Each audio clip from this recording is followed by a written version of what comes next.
পুরুলিয়াতে নতুন পর্যটন কমপ্লেক্স অ্যালেন পার্ক থেকে ঘোষণা করেছেন মুখ্যমন্ত্রী মমতা বন্দ্যোপাধ্যায়। এমনকি অর্থ বরাদ্দ করা হয়েছে 8,30,00,000 টাকা ব্যয় করে করা হবে এই কমপ্লেক্স।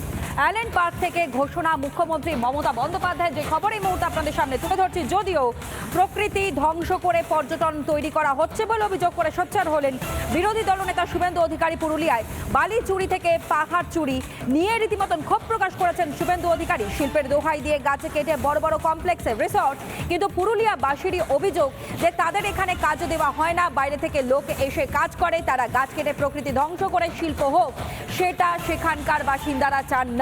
স্পষ্ট করে এই অভিযোগ পুরুলিয়াবাসী তারা সামনে রেখেছেন।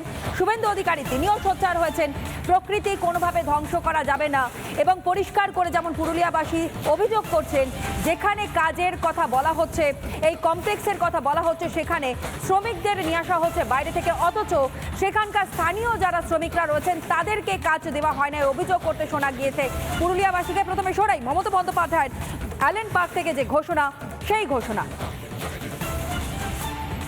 পাহাড়ের কাছে নতুন একটি ট্যুরিস্ট স্পট গড়ে তোলা হয়েছে, কারণ অযোধ্যায় প্রচুর মানুষ পুরুলিয়ায় বেড়াতে যায়, কিন্তু তারা অনেক সময় থাকার জায়গা পায় না।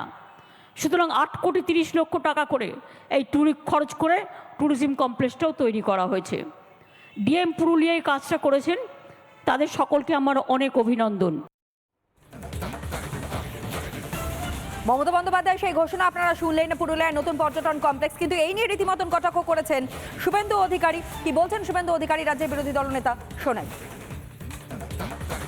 পাহাড়ের কাছে নতুন একটি ট্যুরিস্ট স্পট গড়ে তোলা হয়েছে, কারণ অযোধ্যায় প্রচুর মানুষ পুরুলিয়ায় বেড়াতে যায়, কিন্তু তারা অনেক সময় থাকার জায়গা পায় না।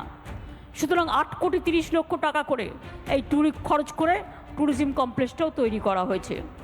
ডিএম পুরুলিয়ায় কাজটা করেছেন, তাদের সকলকে আমার অনেক অভিনন্দন। জেলার প্রকৃতি মা যা দিয়ে গেছে, পাহাড় পর্যন্ত বিক্রি হচ্ছে, দুটো পাহাড় বেচে দেওয়া হয়েছে। পুরুলিয়া জেলায় কয়লা এখনো চলছে, পুরুলিয়া জেলায় বালি লুট চলছে, জঙ্গল ফাঁকা করে দিচ্ছে। আজকে সেই কারণে ডিসেম্বরের শেষ হতে যায়, পুরুলিয়া এখনো সেভাবে শীত পড়েনি, গোটা প্রকৃতিটাকে লুটে খাচ্ছে।